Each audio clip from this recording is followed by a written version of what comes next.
tudo bem? Meu nome é Camila, sou nutricionista, especialista em fisiologia do exercício, mestre e doutora em fisiologia humana pela Universidade de São Paulo. E hoje a gente vai falar um pouquinho sobre alimentação vegetariana. Então, o que é a alimentação vegetariana, né? O que é o vegetarianismo? É um regime alimentar que exclui todos os tipos de carne. Porém, existem vários outros subclassificações para dieta vegetariana. Então, a gente tem os indivíduos ovo-lacto-vegetarianos, que não comem carne, mas utilizam ovos, leite e laticínios. Tem os indivíduos lacto-vegetarianos, que utilizam apenas leite e laticínios. Tem o ovo vegetariano, que utiliza só ovos, não utiliza as carnes nem leite e laticínios. A gente tem também o vegetarianismo estrito, que seria o indivíduo que não utiliza nenhum produto de origem animal na sua alimentação.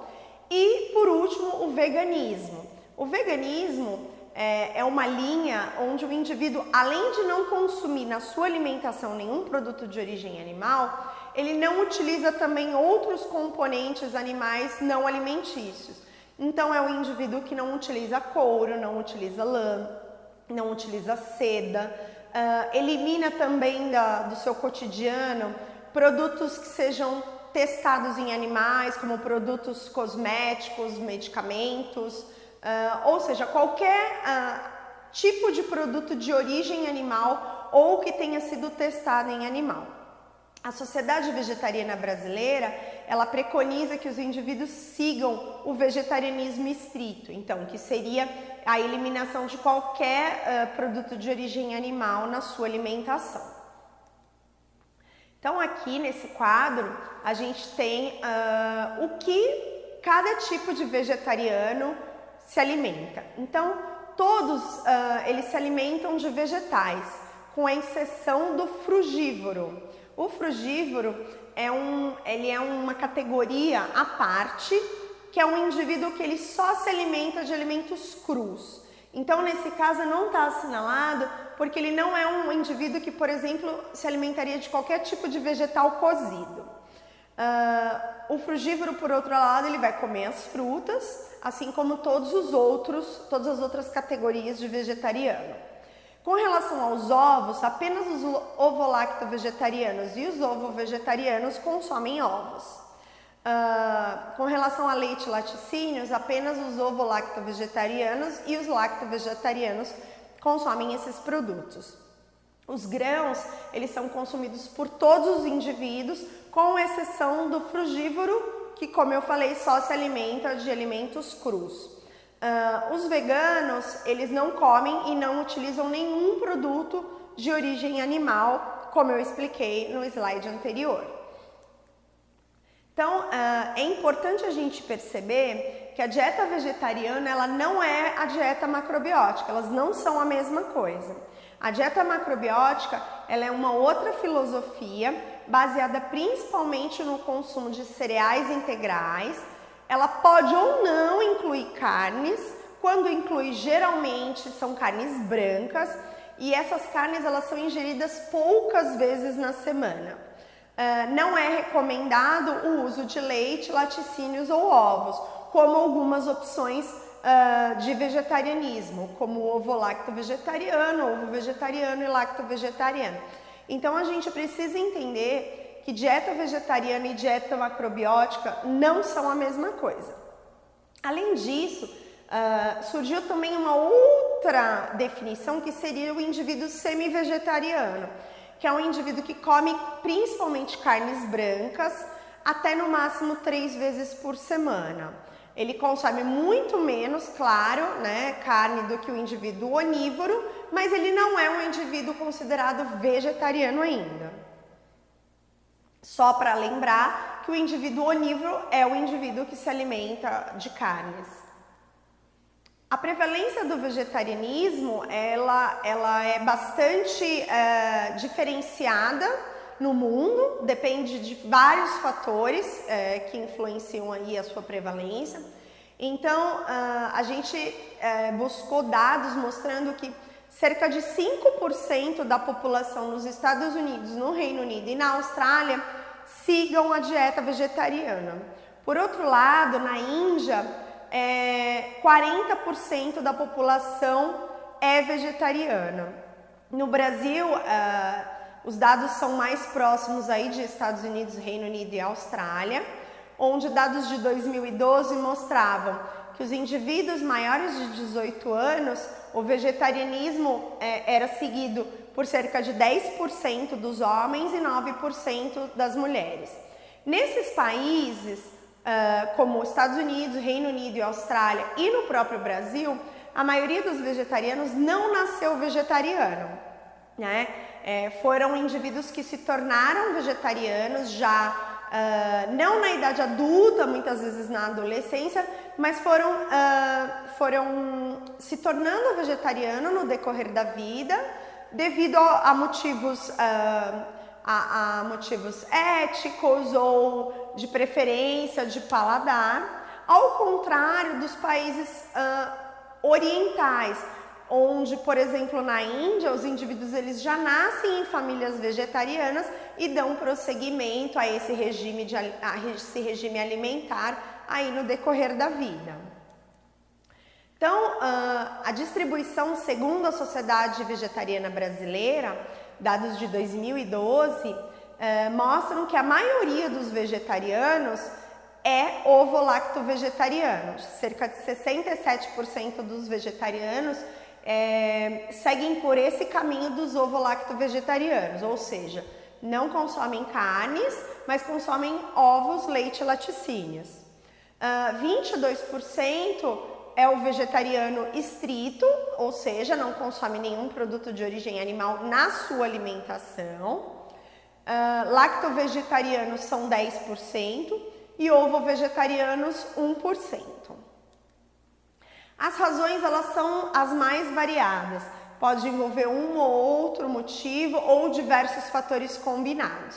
Então a ética ela é uma das principais razões para que o indivíduo se torne vegetariano.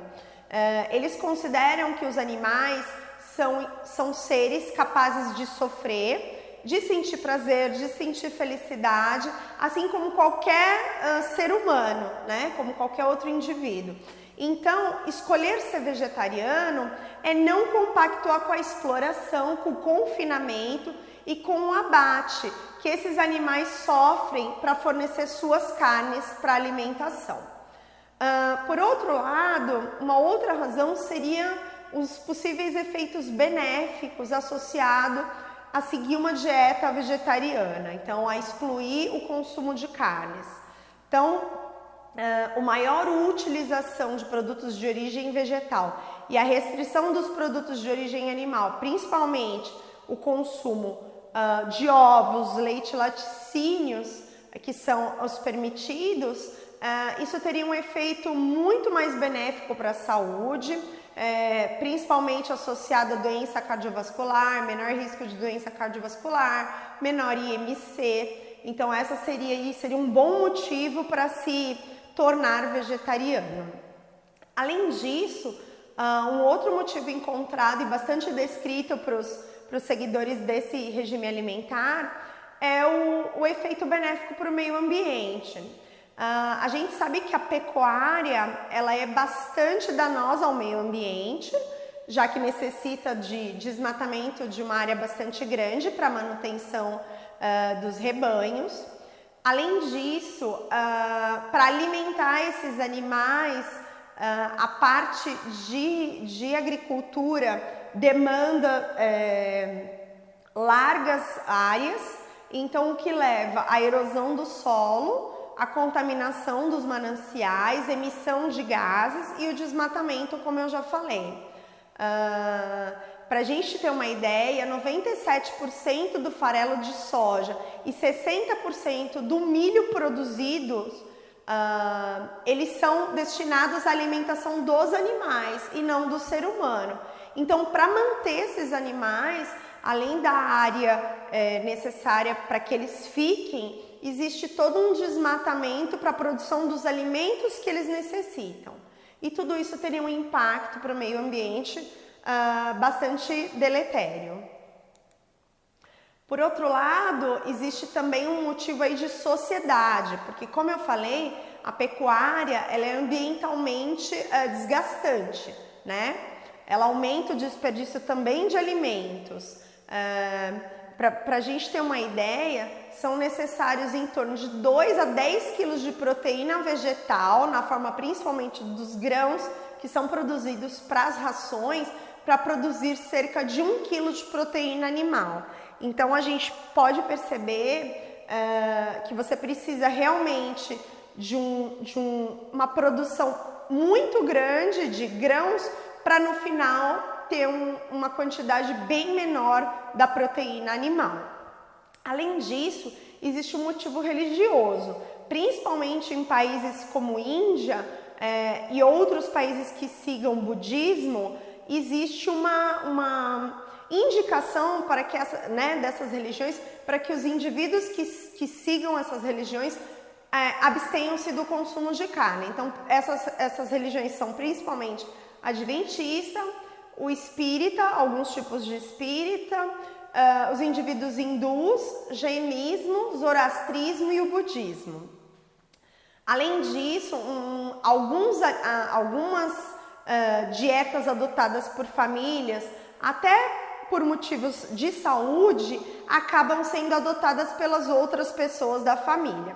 Então, por exemplo, um indivíduo com algum problema de saúde, ele para de consumir carne por algum motivo, e aí, em decorrência dessa alteração da dieta dele, os pais, o cônjuge ou outros familiares acabam também entrando no mesmo regime alimentar, né?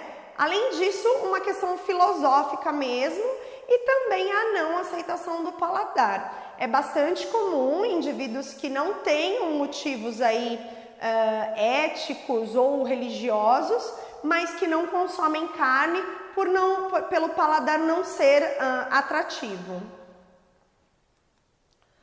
Então, como relação aos benefícios descritos para a saúde, que vai ser o nosso maior foco, algumas coisas que a literatura mostra é que a dieta vegetariana ela pode ser benéfica para redução do colesterol, redução do risco e prevalência de doença cardiovascular, redução do risco de hipertensão arterial, redução do risco de diversos tipos de câncer, principalmente câncer do trato gastrointestinal, como câncer do cólon.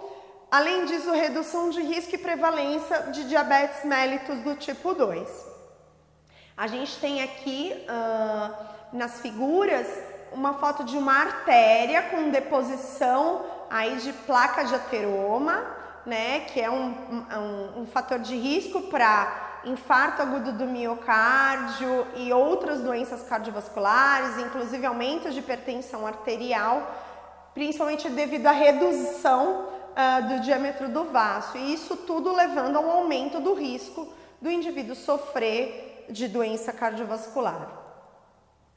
Além disso, existe a dieta vegetariana, ela está associada a uma menor prevalência de síndrome metabólica, porque se o indivíduo ele tem uma melhora dos parâmetros cardíacos, né, ou seja, redução de dislipidemia, redução de doença aterosclerótica, redução de hipertensão arterial, esses todos já são fatores de risco para síndrome metabólica.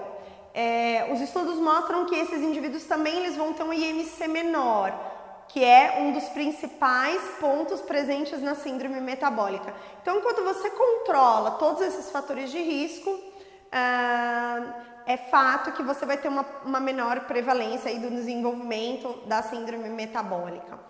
O menor risco de diverticulite, que é uma obstrução bastante comum do intestino. Além disso, o aumento da produção das enzimas antioxidantes endógenas e, como eu falei, uma redução do índice de massa corporal. É importante a gente salientar que é possível se ter uma dieta vegetariana adequada, balanceada, mas a gente precisa ter atenção com alguns nutrientes, que geralmente eles são consumidos em menor quantidade por esses indivíduos, favorecendo aí o risco de se desenvolver uma carência nutricional. Então, é preciso sempre ficar atento à adequação da dieta do indivíduo vegetariano.